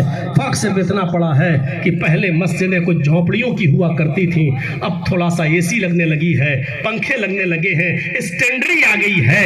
بس اب لوگ مسجد بنانے کا تو بہت بڑا سوال سمجھتے ہیں، لیکن مسجدوں کو بھرنا جرم سمجھ رہے ہیں. وہ نہیں جاتے. مسجد تو بنا لی شب بھر میں ایمان کی حرارت والوں نے، من اپنا پرانا پاپی رہا، برسوں میں نمازی بن نہ سکے. کوئی فرق نہیں پڑا ہے ہمارے اس سماج میں، اس سوسائٹی میں. وَشَابٌ نَشَأَ فِي عِبَادَةِ رَبِّهِ. چلیے دوسرا 7 تک جائیں گے تو فجر یہی ہو جائے گی. تیسری چیز دیکھیے، وَرَجُلٌ قَلْبُهُ مُعَلَّقٌ فِي الْمَسَاجِدِ. 7 چیزیں ہیں، 2 چیزیں بتا چکا ہوں، اور اب میں کسی کو کھڑا کر کے ان 7 چیزوں کو پوچھوں گا. دیکھیں کتنی غور سے سن رہا وہ میری تقریر. 7 چیزیں جو بتائی تھی نا، اور جس کا سر جھکا ہوگا اسی کو پہلے کھڑا کروں گا. یاد رکھیے 7 چیزیں پہلے پھر سن لو. پہلی چیز عدل و انصاف کرنے والا. دوسری چیز نوجوان. لاسٹ میں پوچھوں گا کسی کو کھڑا کر کے. ابھی 2 چیزیں بتا دی، وہ نوجوان جو اپنے رب کی عبادت میں لگا ہوا ہے. اب تیسری چیز پہ آئیے، وَرَجُلٌ قَلْبُهُ مُعَلَّقٌ فِي الْمَسَاجِدِ. وَرَجُلٌ قَلْبُهُ مُعَلَّقٌ فِي الْمَسَاجِدِ. تیسرا وہ آدمی اللہ کے عرش کے سائے میں ہوگا جس کا دل نماز کی طرف لٹکا ہوا ہے. کس طرح کیوں بیٹھے ہو؟ ارے بیٹھ جاؤ، چپل اتار کے اس کے اوپر بیٹھ جاؤ. تم تو ایسے بیٹھے ہو لگ رہا ہے جیسے یہاں لیٹرین کر رہے ہو. ہاں اس پہ ایسے بیٹھ جاؤ. رجل قلبہ معلق فی المساجد. تیسرا وہ آدمی عرش کے سائے میں ہوگا جس کا دل مسجد کی طرف لٹکا ہوا ہے، اٹکا ہوا مسجد. سمجھ رہے مطلب؟ جب ظہر کی نماز پڑھ کے آیا، کھیتی باڑی کر رہا ہے، کچھ کام کر رہا ہے، بار بار گھڑی دیکھ رہا ہے، ابھی عصر میں ٹائم، پھر کام کر رہا ہے، پھر بار بار کبھی سورج کی طرف دیکھتا ہے، دیکھے عصر کا وقت ہوا کہ نہیں ہوا ہے. اور جیسے ہی عصر کا وقت ہوا فوراً مسجد میں عصر پڑھ کے آیا، کام میں لگ گیا، بار بار دیکھ رہا مغرب تو نہیں ہو رہی، مغرب تو نہیں ہو رہی ہے. اور جیسے ہی مغرب کا وقت ہوا مسجد میں مغرب پڑھ کے آیا، کھانا کھانے بیٹھا گھر پہ، بار بار گھڑی دیکھ رہا اور مسجد کی فکر لگی ہوئی ہے، عشاء کا وقت تو نہیں ہوا. اور جیسے عشاء کی نماز پڑھ کے مسجد میں آیا، سو گیا. رات میں کئی بار اٹھتا ہے، گھڑی دیکھتا کہیں فجر تو نہیں ہو گئی ہے، پھر سوتا ہے، پھر چونکتی اس کی نیند، پھر گھڑی دیکھتا فجر تو نہیں ہو گئی ہے، اور اس کا دماغ مسجد کی طرف، اس کا دل مسجد کی طرف لٹکا ہوا ہے. ایسا شخص قیامت کے دن عرش کے سائے میں ہوگا جس کا دل مسجد ہی میں لگا ہوا ہے. اس کا یہ مطلب نہیں کہ کام دھندا چھوڑ دو، بس وقت کا خیال رکھو. میرے پیارے ساتھیوں، حضرت مصعب رضی اللہ تعالیٰ عنہ نے عامر ابن عبداللہ ابن زبیر کا ایک واقعہ نقل کیا ہے کہ جب ان کے انتقال کا وقت آیا، بہت بیمار ہوئے اور زندگی سے بیچارے مایوس ہو گئے، بستر پر لیٹے ہوئے تھے، اتنے بیمار تھے کہ ان کا اٹھنا بیٹھنا سب محال تھا. لیکن اس بیماری کے باوجود جب ان کے کان میں اذان کی آواز گئی، اللہ اکبر اللہ اکبر اللہ اکبر اللہ اکبر، فوراً اپنے گھر والوں سے اور اپنے رشتہ داروں سے کہنے لگے کہ مجھے اٹھا دو، مسجد تک مجھے پہنچا دو. یہ مغرب کی نماز کا وقت تھا، مغرب کی اذان کی آواز ان کے کانوں میں گئی. کہنے لگے اے میرے گھر والوں، اے میرے بچوں، اے میرے عزیزوں رشتہ داروں، مجھے میری مسجد تک پہنچا دو. بیٹوں نے کہا، بھتیجوں نے کہا، بھانجوں نے کہا، عزیزوں نے کہا آپ بہت بیمار ہیں، لیٹے لیٹے اسی گھر میں نماز ادا کر لیجئے. عامر ابن عبداللہ ابن زبیر جواب دیتے ہیں، کیسی باتیں کر رہے ہو؟ میں نے اللہ کے داعی کی آواز سنی ہے، میں نے اللہ کی طرف دعوت دینے والے داعی کی آواز میرے کانوں میں گئی ہے. اس نے ابھی پکار کے کہا ہے حی علی الصلاۃ، آؤ نماز کے لیے. اے میرے عزیزوں، اے میرے بچوں، اے میرے رشتہ داروں، اللہ کی دعوت داعی کی آواز سن کر بھی میں لبیک نہ کہوں تو مجھ سے بڑا بد نصیب کون ہوگا، مجھ سے بڑا بدقسمت کون ہوگا؟ کہا نہیں، مجھے جانا ہے مسجد میں. ضد کی، اتنی ضد کی. مصعب ابن عمیر کہتے ہیں حضرت مصعب کہ ان کو ان کے رشتہ داروں نے اٹھا لیا اور اٹھانے کے بعد سہارا دے کر ان کو مسجد تک پہنچا دیا. وہ مسجد میں گئے، امام صاحب مصلی پر کھڑے تھے، یہ بیٹھ گئے اور بیٹھ کر نماز ادا کرنے لگے امام کے پیچھے نماز. اس حال میں بھی اب آپ اندازہ لگائیے کہ کتنے بیمار تھے. ابھی آپ کو پتا چلے گا. جب پہلی رکعت کی قیام ختم ہوا، رکوع میں گئے، انہوں نے رکوع میں بھی بیٹھ کر رکوع کیا، سبحانک اللہم ربنا و بحمدک اللہم اغفر لی دعا پڑھا. اس کے بعد میں یہ سجدے میں گئے، پہلی رکعت کا سجدہ ہے، سجدے میں بھی انہوں نے دعا کی سبحانک اللہم ربنا و بحمدک اللہم اغفر لی. اور پہلا سجدہ کرنے کے بعد جب اٹھے، امام نے دوسرا سجدہ نہیں کیا، ابھی یہ دعا پڑھ ہی رہے تھے، رب اغفر لی رب اغفر لی. اتنا پڑا اور غشی آئی زمین کے اوپر، وہیں گر گئے. اور جیسے ہی گرے، پہلی رکعت میں ہی ان کی روح قفس عنصری سے پرواز کر گئی. عامر ابن عبداللہ ابن زبیر مغرب کی پہلی رکعت میں ہی انتقال کر گئے. اب آپ اندازہ لگائیں، انتقال جیسی کنڈیشن، لیکن کیا کہہ رہے ہیں کہ اللہ کے داعی کی آواز میرے کانوں تک پہنچ گئی ہے اور میں اللہ کی آواز پر، اس کی دعوت پر میں لبیک نہ کہوں، میں مسجد نہ جاؤں. یہ کیسے ہو سکتا ہے؟ مجھے مسجد لے چلو. یعنی اس کنڈیشن میں بھی ان کا دماغ اور ان کا ذہن اور ان کا دل مسجد کی طرف لگا ہوا ہے. یہ لگاؤ ہمارا ہونا چاہیے مسجد کے ساتھ. کتنے لوگ ہیں جن نماز پڑھتے ہیں، مانتا ہوں، لیکن ہر وقت مسجد کی طرف دماغ لگا رہے، دل لگا رہے. کس کے پاس؟ ایک واقعہ سیر اعلام النبلہ کے اندر درج ہوا ہے. آپ اس واقعے کو پڑھیں گے تو تعجب کریں گے. اس میں تو عبید اللہ القواریری کا واقعہ نقل ہوا ہے. عبید اللہ القواریری جو ہر وقت مسجد میں نماز پڑھنے جاتے تھے اور جن کی پہلی تکبیر بھی کبھی فوت نہیں ہوتی تھی، بصرہ کے رہنے والے اور ایک دن ان کے گھر پہ کوئی مہمان آ گیا. مہمان کی خاطر مدارات کرتے کرتے اتنی دیر ہو گئی کہ عشاء کی نماز کا وقت نکل گیا. یہ جلدی سے اس کو کھلانے میں لگ گئے اور جب تک مہمان نے کھانا کھایا تو کہا کہ اب میں مسجد میں جا رہا ہوں نماز پڑھنے کے لیے. عبید اللہ القواریری جیسے ہی مسجد کی طرف نکلے نماز پڑھنے کے لیے جانے لگے. جب بصرہ کی مسجد میں پہنچے تو کیا دیکھتے کہ وہاں سے لوگ نماز پڑھ کے نکل رہے ہیں. پوچھا لوگوں کیا جماعت ختم ہو گئی؟ فرمایا ہاں. دوسری مسجد میں گئے پتا چلا ادھر بھی جماعت ہو گئی. تیسری مسجد میں گئے پتا چلا کہ ادھر بھی جماعت ہو گئی. سوچا کہ اب جماعت کہیں نہیں ملے گی, چلو اپنے گھر پہ نماز پڑھ لیتے ہیں. اب عبید اللہ القواریری جب اپنے گھر پہ آئے تو کہنے لگے اے میری بیوی, اللہ کے نبی صلی اللہ علیہ وسلم نے فرمایا جماعت کے ساتھ نماز پڑھنا اکیلے نماز پڑھنے سے, تنہا نماز پڑھنے سے 27 گنا زیادہ درجہ رکھتا ہے. یعنی جماعت کا ثواب 27 گنا زیادہ ملتا ہے تنہا نماز پڑھنے سے. اس لیے میں آج عشاء کی نماز 27 بار پڑھوں گا. عبید اللہ القواریری عشاء کی نماز پڑھنے کے لیے کھڑے ہو جاتے ہیں.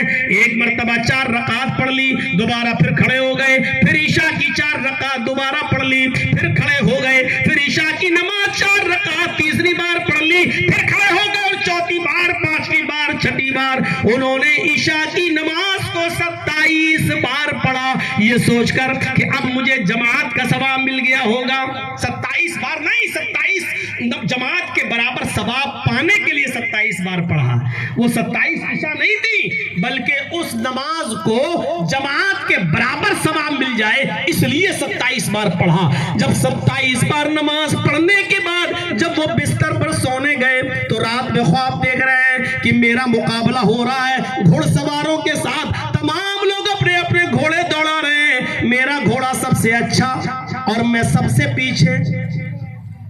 گھوڑے کو ایڑ لگائی, مجھ سے آگے جو گھوڑا دوڑا رہا ہے وہ کہنے لگا اے عبید اللہ, تم اپنے گھوڑے کو ایڑ کیوں لگا رہے ہو, تم اپنے گھوڑے کو کیوں مار رہے ہو, تم اپنے گھوڑے کو بار بار کیوں کچوکا دے رہے ہو, تم ہم سے آگے نہیں نکل پاؤ گے. کہنے لگے واہ, میرا گھوڑا نیا, میرا گھوڑا جوان, میرا گھوڑا تر و تازہ, پھر ہم تمہارے ساتھ کیوں نہیں آ پائیں گے, ہم تمہارے ساتھ ضرور صف میں ملیں گے, ہم آتے ہیں ابھی.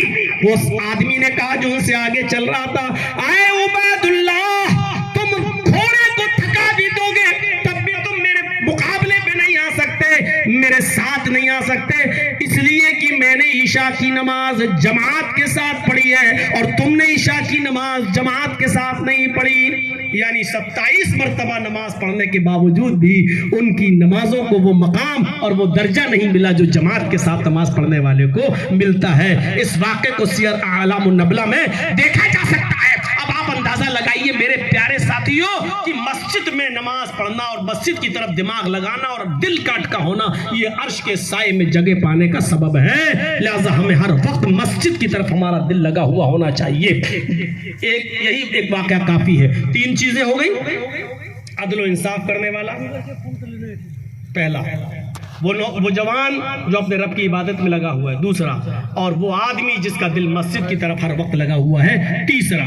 چوتھا, وَرَجُلَانِ تَحَابَّا فِي اللَّهِ اجْتَمَعَا عَلَيْهِ وَتَفَرَّقَا عَلَيْهِ, جس نے کسی سے دوستی کی تو اللہ کے لیے, کسی سے دشمنی کی تو اللہ کے لیے, کسی سے ملتا ہے تو اللہ کے لیے اور کسی کو چھوڑتا ہے تو اللہ کے لیے, اس میں اس کا ذاتی مفاد شامل نہیں ہوتا ہے. آج تو یہی ہے, ہم کسی سے دوستی کرتے ہیں تو ذاتی مفاد کے لیے اور کسی سے دشمنی کرتے ہیں تو ذاتی مفاد کے لیے. میرے بھائیوں, آج تک کسی نے کیا اللہ کے لیے کسی سے دشمنی کی؟ آپ اپنے گاؤں میں بہت سے لوگوں سے نہیں بولتے ہو, لیکن وجہ کیا ہے؟ وجہ کیا ہے؟ اس نے آپ کی زمین پر قبضہ کیا. وجہ کیا ہے؟ اس نے آپ کے گھر سے اونچا اپنا گھر بنا لیا. وجہ کیا ہے؟ اس نے آپ سے قرض لیا تھا 1 مہینے کا وعدہ کر کے, لیکن 2 مہینے ہو گئے ابھی تک آپ کا قرضہ نہیں دیا. آپ اس وجہ سے اس سے دور رہتے ہو لیکن آپ نے اللہ کے لیے کسی کو چھوڑا ہو، ایسا نہیں ہے۔ حضرت علی رضی اللہ تعالیٰ عنہ ایک مرتبہ ایک یہودی سے اسی شرط پر لڑ رہے تھے کہ یا تو مجھے مار دے یا میں تجھے مار دوں، اور دونوں لڑنے لگے، تلوار سے نہیں ہاتھ پیر سے لڑائی ہو رہی تھی، کبھی علی اوپر یہودی نیچے، کبھی یہودی اوپر علی نیچے، یہ لڑائی بہت دیر تک چلتی رہی اور آخر میں علی غالب آ گئے اور حضرت علی نے اس یہودی کا گلا پکڑ کے دبانا شروع کر دیا ایسے، اور یہ شرط ہی ہے تو مجھے مار دے یا میں تجھے مار دوں۔ جب گلا پکڑ کے اس کا دبانے لگے حضرت علی تو یہودی نے اپنے منہ میں بہت سا تھوک جمع کیا، آ کر کے تھوک دیا حضرت علی کے چہرے پہ۔ حضرت علی نے اس کا گلا چھوڑ کے ایسے تھوک کو پوچھنے لگے اور پھر غصہ آیا تو اور کس کے اس کا گلا پکڑ کے دبانے لگے۔ پھر سوچا نہیں اب تو چھوڑ دیا اور کہا بھاگ یہاں سے، ہٹ جاؤ یہاں سے۔ وہ جانے لگا، جاتے جاتے کہنے لگا اے علی عجیب چیز ہے، شرط تو یہ تھی تو مجھے مار دو میں تمہیں مار دوں، تم تو غالب بھی آ گئے تھے، میرا گلا بھی پکڑ لیا تھا، مارنے ہی والے تھے۔ جب میں نے تمہارے اوپر تھوکا چہرے پر تو میں نے دیکھا کہ تمہیں اور غصہ آیا، جب اور غصہ آیا تو اس غصے میں تو میں نے سمجھ لیا تھا میری جان گئی، لیکن جب اور غصہ آیا تو تم نے مجھے چھوڑ دیا، آخر یہ کیا بات رہی؟ تو حضرت علی نے کہا جب تک میں غصے میں تھا میں اللہ کے لیے تھا اور میں تیرا گلا اللہ کے لیے دبا رہا تھا اور اس پر مجھے ثواب کی امید تھی کہ اللہ مجھے ثواب دے گا، لیکن جب تو نے میرے چہرے پر تھوکا مجھے مزید غصہ آیا۔ وہ غصہ اللہ کے لیے نہیں تھا، وہ میرے چہرے پر تھوکنے کی وجہ سے میرے اندر بڑھ گیا، اگر اس غصے میں تو مارا جاتا تو یہ اللہ کے لیے نہیں، یہ میرا ذاتی انتقام ہوتا، یہ میرا ذاتی بدلہ ہوتا، اس لیے میں نے ذاتی بدلہ نہیں لیا، ذاتی انتقام نہیں لیا، پھر میں نے تجھے چھوڑ دیا کیونکہ اب یہ لڑائی اللہ کے لیے نہ رہی، اگر اس غصے میں تو مارا جاتا تو یہ میرا ذاتی انتقام ہوتا، اللہ کے لیے نہیں۔ آپ نے کسی کو اللہ کے لیے چھوڑا ہے؟ ہم نے تو بہت سی ایسی بستیوں کو چھوڑ دیا ہے۔ مولانا صاحب ایسا نہیں بولنا، مولانا صاحب اس کے بارے میں مت بولنا، اس کے بارے میں مت بولنا۔ میں نے کہا ٹھیک ہے مت بلانا۔ میرے بھائیو یہاں کہا جا سکتا ہے کہ آپ کی شرائط پر تھوڑی جلسے ہوں گے، ہم تو ایک ڈاکٹر ہیں اور ڈاکٹر خود سمجھتا ہے مریض کا علاج کیسے کرنا چاہیے، اس کو کون سی دوا کی ضرورت ہے۔ جب آپ خود ہی دوا دینے لگیں اور آپ خود ہی ہم سے یہ کہیں کہ یہ بتائیے یہ بتائیے یہ بتائیے تو آپ ہی نہ علاج کر لو نا مریض کا، پھر ہم لوگوں کو کیوں بلا رہے ہو؟ میرے بھائیوں علماء جتنے بیٹھے ہیں ان کو کبھی پابند مت کرنا، مولانا صاحب یہ بولنا، مولانا صاحب ایسا بولنا، ارے تو اپنے بارے میں بلواتا۔ ایک آدمی مجھ سے کہنے لگا مولانا صاحب میاں بیوی کے حقوق بولنا، پتہ لگایا تو پتہ چلا کہ سب سے زیادہ وہی مار کھاتا ہے اپنی بیوی سے۔ تو لوگ اس بہانے اپنے بارے میں بلوانا چاہتے کہ آپ بولیں گے تو اس میں میری بھی بات آ جائے گی، تو بہت سمجھنے کی ضرورت ہے۔ تو 25-26 سال کا عرصہ اس میں گزرا تو بہت تجربہ بھی ہو گیا ہے کہ کون کس مقصد سے کہتا ہے اور کون کس ارادے سے کہتا ہے۔ تو رجلانی تحبا فی اللہ اجتمع علیہ وتفرق علیہ، اللہ کے لیے دوستی اور اللہ کے لیے دشمنی، یہ 4 چیزیں آپ کے پاس میں نے بتا دی ہیں۔ اب جو چیز بتانے جا رہا ہوں وہ آج ہمارے معاشرے کا سب سے بڑا ناسور، ہمارے معاشرے کا سب سے بڑا المیہ، 5واں آدمی جو اللہ کے عرش کے سائے میں ہوگا وہ کون ہے؟ رجل دعته امرأة ذات منصب وجمال فقال انی اخاف اللہ۔ پہلے ایک ایک لفظ پر غور کیجئے۔ ایسا مرد، ایسا آدمی جس کو کسی عورت نے برے کام کے ارادے سے بلایا ہو اور وہ عورت بھی بازارو نہیں، سنیے وہ عورت بھی جسم فروش نہیں، 500 اور 1000 روپے میں اپنا جسم بیچنے والی نہیں، حدیث کے الفاظ پر غور کرو، ذات منصب، بہت شریف گھرانے کی، حسب و نسب والی، عزت دار گھر کی عورت، عزت دار گھر کی عورت، وجمال، اور حسن و جمال کی دیوی، بہت خوبصورت حسین و جمال عورت۔ طلبتہم راتو یدعتہم راتن ذات منصب و جمال، جس مرد کو کسی خوبصورت حسین و جمیل عورت نے شریف گھر کی، خاندان کی، بہت ہی زیادہ شرافت چھلک رہی اس کے چہرے پر.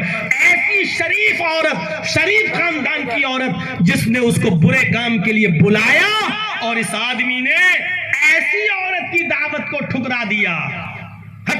نہیں, وہ کہہ رہی آؤ میرے پاس, چلو میرے روم میں, چلو میرے کمرے میں, اور اس نے کہہ دیا انی اخاف اللہ, دور ہو جاؤ, میں اللہ سے ڈرتا ہوں. اللہ کے خوف کی وجہ سے اس عورت کو چھوڑ دیا, تو یہ آدمی بھی اللہ کے عرش کے سائے میں. ہم تصور نہیں کر پا رہے ہیں کس عورت کے بارے میں. ارے بازارو عورتوں کا تو میں تصور ہی نہیں آپ کو بتا ہی نہیں رہا ہوں. یہ تو روز ایسی عورت کو جو پیسے والی بھی ہے, دولت والی بھی ہے, جس کے پاس پیسوں کی کمی نہیں, یعنی اگر آپ اس کے ارادے کو پورا کر دیں تو وہ آپ کو الٹا پیسہ بھی دے رہی ہے, آپ کو عزت بھی دے رہی ہے, آپ کی بات بھی چھپا رہی ہے, آپ کو اپنے گھر آنے کا موقع بھی دے رہی ہے, آپ کے پاس تنہائی کے سارے موقع خود عورت دے رہی ہے. آؤ, تمہیں ٹینشن کی ضرورت نہیں ہے, تم آؤ میرے پاس, میں سنبھال لوں گی, کوئی معاملہ نہیں. اور وہ بہت اونچے گھر کی, ذات منصب, حسب و نسب اونچا, ذات برادری اونچی, کاسٹ اونچی, عزت دار گھر کی, بڑی اونچے گھر کی لڑکی, بڑے گھر کی اونچی, اور خوبصورت بھی بے انتہا, ایسی عورت, اور آپ کے پاس پورا موقع ہے اس کی بات ماننے کا, پورا موقع ہے اس کے ساتھ غلط کام کرنے کا, پورا اختیار بھی ہے آپ کے پاس, لیکن آپ کے دل میں اللہ کا خوف ایسے موقع پہ آ جائے, اور ایسے موقع پہ آنے کے بعد آپ کہہ دیں انی اخاف اللہ, میں اللہ سے ڈرتا ہوں, نہیں میں تیرے قریب نہیں آ سکتا, میں اللہ کو جواب دینا ہے. ایسا شخص بھی قیامت کے دن اللہ کے عرش کے سائے میں ہوگا. بخاری شریف کے اندر ایک واقعہ آیا ہے, مرثد ابن ابی مرثد رضی اللہ تعالیٰ عنہ جو حالت کفر میں تھے, اسلام لائے تو اللہ کے نبی جناب محمد رسول اللہ صلی اللہ علیہ وسلم نے ان کو مکے میں بھیجا, کیونکہ یہ پہلے چوریاں کیا کرتے تھے اسلام لانے کے سے پہلے. ان کو معلوم تھا کہ چور بیڑیاں کیسے توڑتا ہے, تالے کیسے توڑتا ہے, چوری کیسے کرتا ہے. تو کچھ صحابہ مکے میں کافروں کے پاس قید تھے. اللہ کے نبی نے کہا ان کے گھروں میں نقب لگا کر ہمارے ان مظلوم صحابہ کو جن کو کافروں نے قید کر کے رکھ لیا ہے ان کو چھڑا کے لاؤ. اب تم اسلام لا چکے ہو تو ایک چوری ہمارے لیے کرو, اور وہ چوری کیا ہے, تم مسلمان صحابہ کو کافروں کے گھروں سے نقب لگا کر ان کی بیڑیاں توڑ کر ان کو چھڑا کے مدینے میں لاؤ. تو یہ گئے, کئی مرتبہ لا چکے. ایک مرتبہ جب مکے پہنچے تو کسی قیدی کو لانا تھا, کسی قیدی کو چھڑانا تھا کسی گھر میں نقب لگا کر, تو رات کا وقت انہوں نے چنا. جب رات کا وقت آیا میرے بھائیو, ایک پہاڑی کی دیوار سے وہ سٹ کر چھپ کر بیٹھ گئے کہ تھوڑی سی اور رات ہو جائے تب ہم گھر میں گھسیں. اچانک وہاں سے ایک عورت آتی ہے, اس نے پہاڑی کی دیوار کے اوپر ایک سایہ دیکھا, کالے رنگ کا سایہ دیکھا. وہ سمجھ گئی کہ اس پہاڑی کے آس پاس کوئی آدمی موجود ہے. وہ چونکہ بدچلن عورت تھی جس کا نام اناق تھا, وہ قریب آتی ہے, اور جب پہاڑی کے قریب آتی ہے تو کیا دیکھتی ہے کہ اس پہاڑی کے پیچھے تو ایک آدمی چھپا ہوا ہے. رات کے اندھیرے میں جب یہ اور قریب گئی تو پہچان جاتی اور کہتی ہے ارے تم تو مرثد ہو. حضرت مرثد نے جب اپنا چہرہ اٹھا کر دیکھا تو کہنے لگے ارے تم تو اناق ہو, اتنی رات میں تم یہاں کیا کرنے آئی ہو. اس نے کہا مرثد کیا ہو گیا تمہیں, اتنے دنوں سے اتنے سالوں سے تم کہاں غائب تھے, میں تمہاری جدائی کے لیے تڑپ گئی, میں کتنی پریشان ہوں, میں نے کتنی تمہیں بار یاد کیا.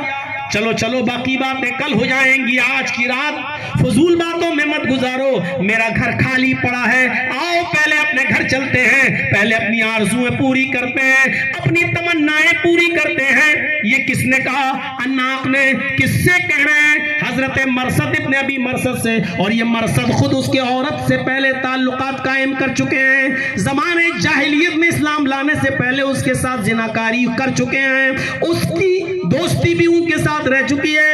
لیکن جب اناق ہاتھ پکڑ کر کھینچتی ہے, کہتی جلدی چلو, اس رات کا وقت کہیں گزر نہ جائے, آؤ میرے گھر میں چلو.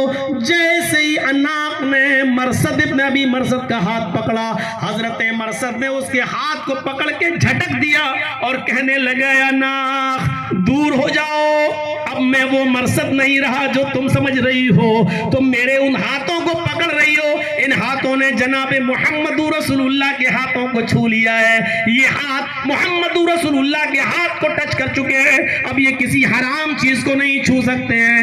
اناق نے کہا پھر میں شور کروں گی، تم چوری کرنے آئے ہو، تم ان گھروں میں گھس کر چوری کرتے ہو، کہا کہ تمہیں جو کرنا ہو کرو، لیکن میں تمہارے ساتھ نہیں چل سکتا، میں زنا نہیں کر سکتا۔ چلا دی وہ، چیخ دی وہ عورت اناق، لوگوں ایک آدمی آیا ہے تمہارے گھروں میں چوری کرنے کے ارادے سے آ گیا ہے، جلدی نکلو، وہ تمہارے گھر میں چوریاں کر ڈالے گا، تمہارے گھروں کو لوٹ لے گا، جلدی نکلو۔ اس کی آواز سن کر محلے کے لوگ ادھر ادھر سے نکلنا شروع ہوئے۔ حضرت مرثد ابن ابی مرثد فرماتے ہیں کہ لوگوں کو آتا دیکھ کر میں رات کے اندھیرے میں بھاگا، بہت تیزی کے ساتھ بھاگا اور ایک پہاڑی کے اوپر چڑھ گیا، مجھے وہاں سے غار دکھائی دی، نیچے اترا اس پہاڑی کے نیچے اور اس غار کے اندر میں چھپ گیا۔ ان لوگوں نے بھاگتے ہوئے تو مجھے دیکھا، لیکن رات کے اندھیرے میں ان کو یہ پتہ نہ چل سکا کہ میں کس پہاڑی کے اوپر چڑھا۔ وہ میری پہاڑی کے اوپر بھی آ گئے، ڈھونڈتے ہوئے وہ میری پہاڑی کے اوپر بھی چڑھ گئے اور پھر دائیں بائیں دیکھنے لگے، لیکن وہ مجھے نہیں دیکھ سکے، جبکہ اسی پہاڑی کے نیچے گفا تھی، جس گفا میں چھپا ہوا تھا۔ اللہ کی قسم، مرثد ابن ابی مرثد کہتے ہیں، بخاری کی روایت ہے، اللہ کی قسم ان لوگوں نے اس پہاڑی کے اوپر کھڑے ہو کر پیشاب بھی کیا اور ان کا پیشاب نیچے میرے سر کے اوپر گر رہا تھا، ان کا پیشاب میرے سر کے اوپر آ رہا تھا، لیکن میں دائیں بائیں ہلنے کی کوشش نہیں کیا، اگر ہلوں گا تو ان کو پتا چل جائے گا کہ میں یہاں ہوں۔ جب ان کو پتا چلا کہ میں نہیں ہوں تو وہ لوگ بھی وہاں سے چلے گئے اور میں تھوڑی دیر کے رکا، اور تھوڑی دیر کے بعد جب میں غار سے نکلا تو دیکھا کہ سب جا چکے ہیں، اناق بھی جا چکی ہے، تو پھر میں نکلا اور میں نے گھر میں نقب لگایا اور ایک موٹا تازہ تگڑا آدمی میں اس کو چھڑا کے لایا، میں نے اس کو اپنے کاندھے پر سوار کیا، لیکن وہ اتنا بھاری تھا جو مجھے بار بار تھکا دیتا تھا۔ میں اس کو گھر سے نکالنے میں کامیاب رہا اور جب میں سنسان جنگل سے نکلا تب آ کر میں نے اس کے پیروں کی اور ہاتھوں کی بیڑیاں توڑ کر اس کو مکے تک پہنچایا، وہ مکے سے مدینے تک پہنچایا۔ اب وہ مدینے آ گئے، اب یہاں اللہ کے رسول صلی اللہ علیہ وسلم کے پاس جب مرثد ابن ابی مرثد آئے، کہا اللہ کے رسول میں ان کو لے کر آیا ہوں، نماز کا وقت تھا، نماز ادا کی گئی۔ اللہ کے نبی نے کہا مرثد مبارک ہو، تم دین کا کتنا اچھا کام کر رہے ہو۔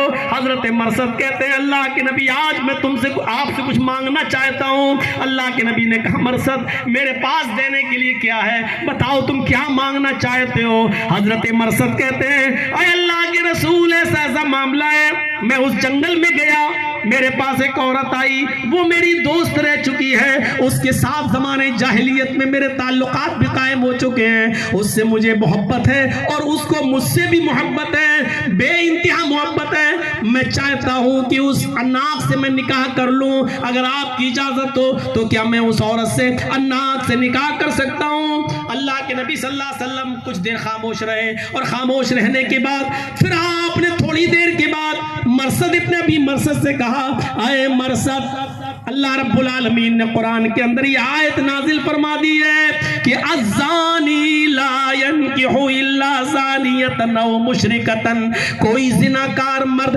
کسی زانیہ ہی سے شادی کرتا ہے یا کسی مشرکہ عورت سے شادی کرتا ہے، اور کوئی زانیہ عورت کسی زانی مرد سے یا مشرک مرد سے ہی نکاح کرتی ہے۔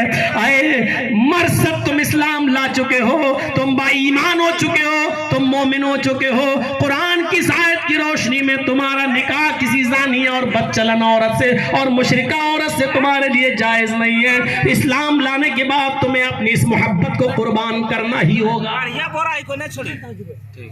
اور حضرت مرثد مان جاتے ہیں اللہ کے رسول کی بات، ٹھیک ہے جب قرآن کی آیت ہی نازل ہے اور اس میں منع کر دیا تو میں اس کے ساتھ نکاح نہیں کروں گا۔ میرے بھائیوں، اس نے موقع دیا، آؤ گھر میں اکیلا پن ہے، تنہائی ہے، ہم بھی اکیلے ہیں، خوبصورت ہے اناق سب کچھ، لیکن کیا کہہ رہے ہیں حضرت مرثد ابن ابی مرثد؟ نہیں، ان ہاتھوں نے محمد رسول اللہ کے ہاتھوں کو چھو لیا ہے، اب کوئی حرام چیز میں نہیں چھو سکتا۔ اے اناق تو جاؤ، میں تیرے ساتھ زنا نہیں کر سکتا، یعنی میں اللہ سے ڈرتا ہوں۔ میرے بھائیوں، یہ بد چلن بدکار عورتوں کے پاس تو آدمی پیسہ دے کر جاتا ہے، یہاں اس کی بات ہو رہی ہے جس کے پاس پیسہ نہ